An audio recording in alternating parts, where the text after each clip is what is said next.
Yo, what's good, man? It's your boy DT3, man, and I'm back at you with another video, man. New media, notification game.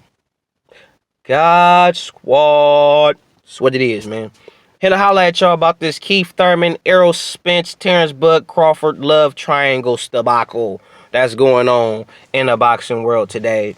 And I'm here to tell you, based on what I seen in Keith Thurman's last fight, and I give Keith Thurman all the credit, even though I really don't like the dude. I think he front for the cameras. I think behind closed doors, he's really a sucker ass dude.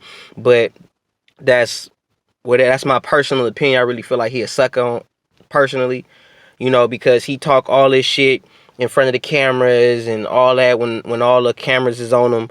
But when he has a one-on-one with Errol Spence, because I keep up with Errol Spence on Twitter, and based on what Errol Spence is saying, you ain't talking that loud when we on a one-on-one, bruh. You ain't saying all that shit when it's just me and you behind closed doors. But when these cameras come on, when you under the bright lights and all that, oh, now you want to act like you Mr. Hard Ass and you all tough and, oh, I ain't worried about Errol Spence and you talking all this shit. But when you catching these fools on the one-on-ones, you avoiding fools. I saw you when you had that one-on-one with Sean Porter. I saw you. I saw you didn't really want no smoke in person when it was in your face. So you one of them dudes to front for the cameras. And when a real street dude or just when a real man, period, comes and confronts you like, hey, what's up, Keith? You bitch up. Which lets me further know that you really a sucker. You really a punk bitch-ass motherfucker. You fronting for the cameras. Errol been calling you out for God knows how long. And all you trying to do is fight these little, oh, I want my WBC back. We shouldn't be fighting for just one belt. We should be fighting for 2 belts. Nigga, you just trying to pump the fight up so you can get the most money. Let me sprinkle y'all real fast. When you hear Keith Thurman say, me and Errol Spence, that fight shouldn't be for just 1 belt. It should be for 2 belts. That means he's trying to maximize as much money as possible to get out of that fight because he know Errol Spence is coming for that ass and finna beat the fuck out of him. He knows that. He knows he's not finna walk away from that fight the same. Period. He know that. So he wants to maximize as much money as he can get for that fight. So if he has more belts, more titles, he can get more money. That's why he wants to fight Sean Porter to get his WBC belt back. But if I was Sean Porter, unless it was mandated, I wouldn't even worry about Keith Thurman right now. I wouldn't even trip. Because I got his. He need me. Keith Thurman need to come to me. I don't need to go to him. Unless the WBC mandates that I fight this dude. And if the WBC don't mandate me fighting him, I ain't going to worry about him right now. I'm going to fight somebody else right now. I'm not finna break my back to fight him. Even though I did take an L, but I took an L trying to fight for this belt that I got now. So, personally, if I was to fight Keith Thurman, saying if I'm Sean Porter, people, if I was to fight Keith Thurman, it would be just to avenge the loss that I had. I don't have to beat you to be a champ. I already have it now. So, unless I want your WBA belt, then that's different. But if I'm not tripping, and I haven't seen any videos of interviews of Sean Porter saying he wants the WBA title, Sean Porter ain't tripping on Keith Thurman. And the quiet is kept, ain't nobody tripping on Keith Thurman. For real, for real. The only reason that makes Keith Thurman somewhat relevant is he holds the WBA belt. That's it. Because soon as Danny Garcia lost his WBC belt, everybody just like forgot about Danny Garcia. Like he just went off in the sunset. Like he ain't still trying to fight no more. And he's still a top dude. Errol Spence can beat Keith Thurman. I go on record to say that. Errol Spence can beat Keith Thurman. Keith Thurman has very good feet. Very good ring generalship. Moves around the ring very well. He showed that when he fought Josito Lopez. He also showed that when he fought Danny Swift Garcia. Good footwork, good movement. But he can't handle pressure. He can't handle pressure at all. If you put good pressure, meaning he can't, use the ring to get away from you. He can't step around you. You always in his face. You always in his chest. And the moment he realized that when he hits you, it's not really doing nothing. Because when he hit Shawn Porter and Shawn Porter didn't go nowhere, you could see it in Keith Thurman's eyes. He was nervous. When Keith Thurman hit Danny Garcia and he hurt him or he stumbled him, he thought he had him. And then when Danny Garcia came back and was throwing some hot shit of his own, Keith Thurman got nervous. When Collazo put pressure on him and was hitting him actively to the body, you saw Keith Thurman. You literally see Keith Thurman when he gets hit in the body. He cowers out. He runs. He runs. That's a fact. Keith Thurman don't like getting hit to the body because that is a man that's walking around at 180 to damn near 190 pounds. Fighting at welterweight. Did y'all hear what I just said? Keith Thurman walks around at 180, maybe even 190 pounds. He confessed that in an interview via Fight Hype. So he's a fat dude fighting at welterweight. And as some people may say, he's a weight bully. What the hell is you doing fighting at 147 when you walking around at 190 pounds? You should be fighting at welterweight, Thurman. But you want to pick on little 47 pounders and then at the same time in the same breath say, oh, they're not natural welterweights. But your fat ass could drop down to 147 and you want to call yourself a welterweight when you really a fucking middleweight. Get the fuck out of here. But I guarantee you, Keith, one time, two time, I ain't got time. You better not duck me, son. Thurman, he not finna fight at middleweight. I guarantee you, by the end of Keith Thurman's career, he will not be a champion or fight at middleweight or super middleweight, because he can fight at them at those weight classes because he walks around at 180, 190 pounds. Errol Spence could beat Keith Thurman if he gets better head movement, and also with him keeping that pressure that goes with his style. That's what will really beat Keith Thurman. Errol Spence is a pressure fighter and a religious body puncher. Everything that Keith Thurman hates, everything that Keith Thurman is afraid of. Every fighter that Keith Thurman has fought I haven't seen Keith Thurman fight no real pressure fighter, no good pressure fighter. How many pressure fighters have Keith Thurman has fought aside from Shawn Porter? Shawn Porter is a blueprint to how to beat Keith Thurman. You keep pressure on him, he don't like that. He gets scared. Keith Thurman fight. Watch the Shawn Porter fight. You will see Keith Thurman fighting scared. You will see it. Even at the end of that fight, you could see it in Keith Thurman's face. Keith Thurman was not sure he won that fight.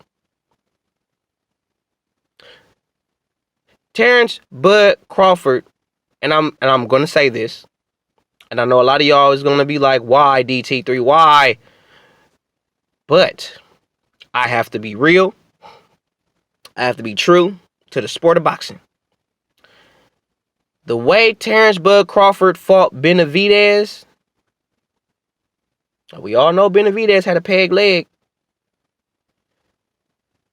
Keith Thurman ain't got no peg leg. Keith Thurman hit harder than Benavidez. And I don't think if Keith Thurman hits Crawford with the same punches Benavidez hit him with, it's going to be a totally different fight. I don't see Crawford winning a fight like that. I really don't.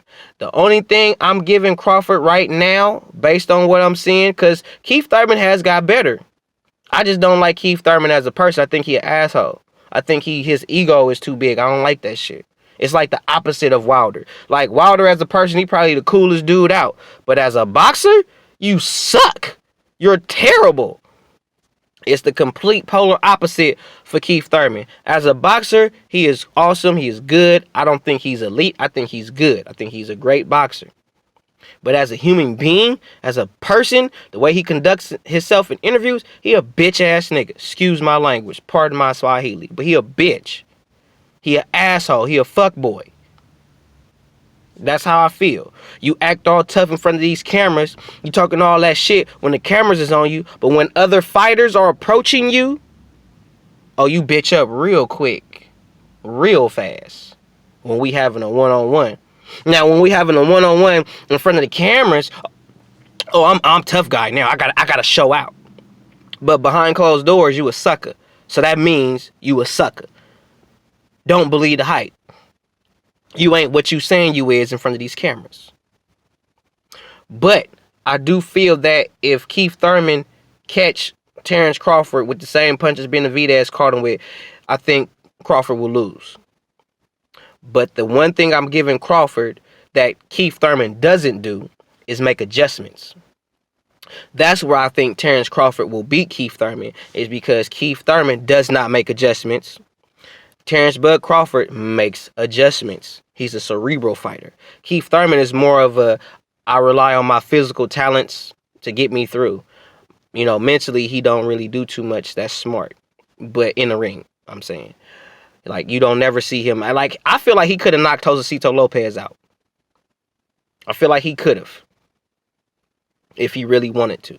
But he chose to take his foot off the gas. Don't get me wrong, when he dropped them, he put his foot on the gas, went after him, didn't get him out of there. But I really feel like he could have got Josecito Lopez out of there. I do. But I feel like the difference between Terrence Crawford and Errol Spence is that Terrence Crawford is going to make the adjustments. Errol Spence has the actual physicality to challenge Keith Thurman. Keith Thurman and Errol Spence have not proven that they can make the proper adjustments from what I've seen. Correct me if I am wrong. But what I'm seeing, I don't see Errol Spence being a fighter that will make adjustments. I don't see Keith Thurman as being a fighter that makes adjustments. I see them both as being true to who they are. Keith Thurman relies on the same thing Errol Spence rely on, which is their physical abilities to fight you and beat you. Past that, nothing.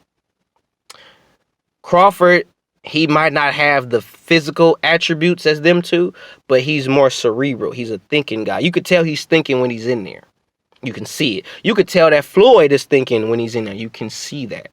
A lot of fighters, they ain't thinking. They just in there. They just all reflex. You know, and a lot of fighters are like that. I would say about 80% of the fighters in the game are just physical. They just, whatever they got God-given physically, that's what they go off of. Reflexes, speed, power, stamina, whatever they was given naturally, that's what they go off of when they're getting in the ring. It's very few fighters, that small 20% of fighters, is very few of them that are cerebral, that actually are thinking fighters when they're in there. So I say that to say this. Keith Thurman, Terrence Bud Crawford, based on what I'm seeing, that will be a 50-50 fight to me. To me, that's a 50-50 fight. To me, that's all on who's going to make the right adjustments at the right time. Who's going to pick up the pace when they need to. You know what I'm saying? It's like, it's kind of like in football, like the last one that got possession is usually who wins. And I think whoever makes the right amount of adjustments, whoever basically is the more tactical, cerebral fighter, not just physically gifted, I think that's who will win that fight. Errol Spence, Keith Thurman, I think Errol Spence will beat the fuck out of Keith Thurman just because he's physically more imposing than any of Keith Thurman's opponents. And Errol Spence is a religious body puncher. And we all know that Keith Thurman does not like getting hit in the body. But I give Keith Thurman credit. Glad to see you come back. I can't wait to see you get your ass whooped by Errol Spence. And I can't wait to see you fight Terrence Bud Crawford, to see how that's going to turn out. Because at first I was saying Terrence Crawford was going to beat the shit out of you. But seeing how you fought Josecito Lopez, I got a little more respect for you as a boxer. As a man, fuck you. But as a boxer, I can respect that. I really can. If you like this video, man, hit the like button. Subscribe to the channel, man. Hit that bell icon so you can be notified every time I hit y'all with some hot shit, man. You already know who it is, man. It's your boy, DT3, New Media, Notification Gang, God Squad. It's what it is, man. Follow me on Instagram at DT_boom. Follow me on Twitter at DBoyWSO, man. You already know who it is, man. It's your boy, DT3, New Media, Notification Gang, God Squad. It's what it is, man. And apologies for the long wait for the videos, man. I got a lot going on, man. I just had a newborn baby, man. I got a toddler and a newborn at home. So I need my subs to work with me. I'm a father, family man, husband first. You know what I'm saying? Aside from being a man of God, excuse me. But aside from all that, you know, that's what's important to me is praising the Lord and taking care of my kids and my wife. So I need y'all to understand that it's nothing personal. It's not like fuck y'all type shit. It's just I got to tend to my family. I got to take care of them. You know what I'm saying? So I got time. I orchestrated my time right for the day so I could hit y'all with a video, man. Because you already know who it is. It's your boy, DT3, New Media, Notification Gang, God Squad. It's what it is, man. I love y'all. I appreciate y'all. Thank you for being patient with your boy, man. 100.